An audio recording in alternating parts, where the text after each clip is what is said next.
Welcome to another spoiler-free video, and today we actually have some patch notes. These changes won't be going into the game until day 1, which is on Friday, but there's some pretty significant fixes in here. There were also some new features teased based around armor sets, and also replayed story missions, and also some pretty big buffs to both the Colossus and the Interceptor. Not only that, we have a couple of hotfixes which will be in the game right now to go over, but generally this is to update you on all of the game fixing changes and a major update that's coming soon. My name is Ryan Central. There's a giveaway for the Legion of Dawn going on at the moment. It ends in 2 days. Link in the comments below. We'll start with the hotfixes as they are in the game right now, and they're pretty major in a lot of senses. The first one to go over is the stuff that we spoke about yesterday, where basically people would go into GM free, into free play, and then just farm the chests in the world for a chance at high rarity loot without basically doing anything. Jesse, who is one of the community managers, posted on Twitter saying that we've reduced the chance of high rarity items in non-world event chests in free play. This applies to all difficulty levels in Anthem. Glad to see that that was fixed.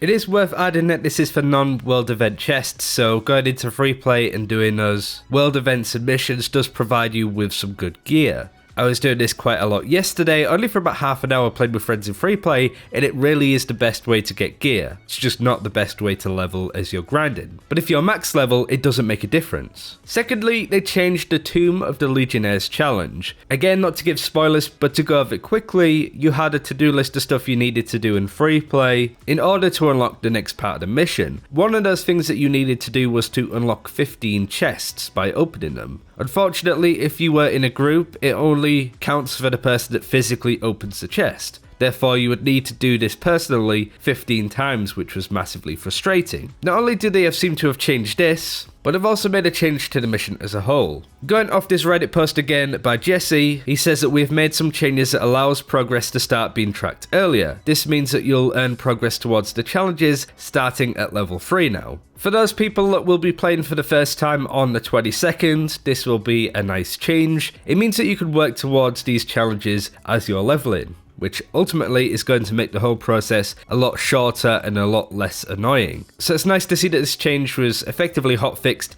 incredibly quickly. But now we go onto the day 1 patch and everything that's going to be in there, including some buffs to the Colossus and Interceptor. First, we need to highlight the biggest changes in here that have been highlighted as the high level fixes. These include improving the loading times, fixing many of the infinite loading screens, fixing multiple challenges not being tracked properly, a number of issues that have been fixed that were causing players to disconnect or crash, and weapons and gear now have numbers present for modifiers. First two fairly straightforward. One of the biggest issues with Anthem is the incredibly long loading times and just the amount of them. The game has so many loading screens, it really is a jarring experience, but it's nice to see that they've been improved at least, and no doubt will continue to be improved. Mark Dara says that loads are definitely something on top of their to-do list. There are a few things in the next patch, as well as some things that they may be trying server-side this week. Mike Gamble also adds that the day 1 patch will have some optimization for 5400 and 720 RPM drivers that are also fragmented, but importantly he goes on to say that we can't expect everyone to have SSDs, so this is on us to make it better, period, and we will continue to do so.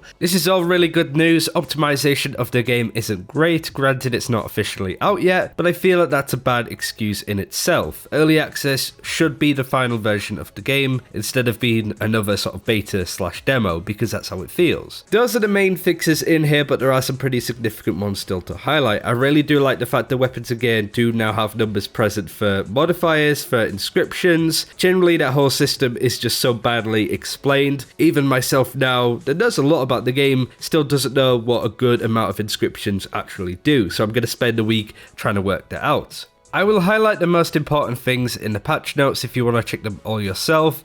The link is in the description below, but I will miss out some of the more boring ones or just general bug fixes. More improvements and fixes to highlight. Loot reveals and expedition summaries will now correctly play during the end of an expedition screen. Apparently it was getting stuck. The gather party mechanic has been made more lenient in a number of situations. This would include the tombs, but other various examples no doubt. Challenges now unlock for players at the correct levels. This one is very vague, but it does seem that a lot of challenges for you to unlock stuff like blueprints and different rarities, they're not showing up when they should do, and you're not really sure how to go about unlocking certain things. So very vague, but that's just an idea on what it may be. Legendary contracts can now be accepted from the Social Hub contract board. Some enemies have had their shield values decreased, again necessary. Some mobs just had really big shield health that you couldn't break down very easily, which was obviously a bug. Loot now properly drops for players who are downed. This is a huge change. If you are in the down state where a titan or a boss dies that drops loot, you won't be able to get that loot. So this is a huge change that really needs to be in the game sooner rather than later. Final bosses of strongholds now drop loot instead of only being shown at the end of an expedition screen. A lot of people believe that you don't get loot from the final boss, therefore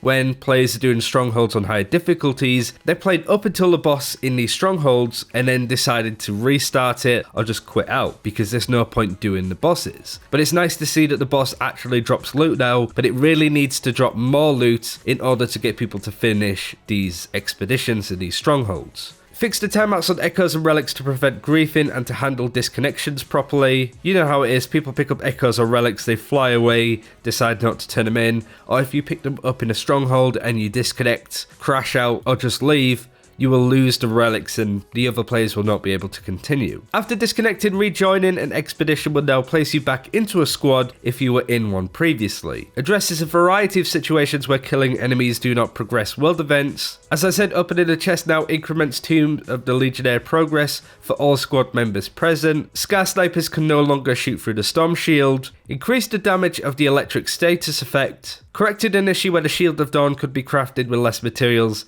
than intended in some situations, and status effects can more reliably be applied to Titans. There were a couple of stronghold fixes as well, mostly bug fixes of players being stuck in positions where they shouldn't be, so I won't read them all out. Gears and weapons have also had some pretty big fixes. Ice damage bonuses are now correctly applied to ice gear. Suit-wide bonuses from inscriptions are now functioning properly. Players can no longer salvage equipped items. Javelin-specific gear and or weapons are no longer to be used on javelins they aren't intended for. Corrected in an issue where in certain circumstances, masterwork components do not have any inscriptions. Going over the javelin buffs and nerfs, the Colossus javelin is now able to activate its shield more quickly after using an ability or firing a weapon. This is huge, it certainly alleviates a lot of the clunkiness for the Colossus and helps use his shield more. But another big change for the Colossus is that you can now shield and revive at the same time. Pretty big to have this thick boy being able to keep his shield up and protect himself whilst reviving his teammates. The Interceptor also got buffed. The Interceptor's combo aura has been increased in power and now has a damage over time component, something that the community was asking for ever since we found out that there wasn't one. The Storm Javelin also now reacts to getting hit whilst its shields are up, and it also fixed an exploit that allows the Storm ultimate attack to be used more than intended. For UI, the motion blur can now correctly be turned off. The electric status effect will now show scale damage properly. An option has been added to hide the squad member HUD if you want to. A notification has been added in Fort Tarsis if a player's vault is at the cap of 250 items. Primers and detonator icons have been added to all Interceptor gear, and no doubt other gear that doesn't seem to have them in the Forge. And it also corrected a user's interface issue where a player's ultimate would show available when it isn't. I had that one an awful lot. As I said, not all of the changes that I've read out, but you can check them all in the description below. Some pretty major fixes here, but there's still a long way to go for this game to be in a good spot. Not just like features that the game needs, but there's still a lot of bugs that need to be fixed, but it is a good start. These patch notes are incredibly long, so it's nice to see that the day one patch is going to have a lot of quality of life fixes, and no doubt they are tracking all of the feedback and more is to come. I have full belief that BioWare can certainly turn this one around, but the game has launched in less than stellar state. So they're the patch notes and the big update that will be coming on Friday, but now I want to talk about some rather mysterious things that the devs have mentioned with new features being announced this week. Ben was asked, will we be able to replay missions on higher difficulties at launch? Being able to play story missions again especially has been asked for. There's some really cool mission styles that no doubt you guys will experience that you'll want to experience again, or certainly on higher difficulties. Ben says we will have an update on this later in the week. So maybe there's going to be a way to re-experience certain missions. Maybe as a daily you could go back and replay a story mission on some of the higher difficulties in order to get more gear. That'd be a nice little thing to add in there. Another one in there has to do with the armor sets and skins in game, and how basically there isn't any, at least not many.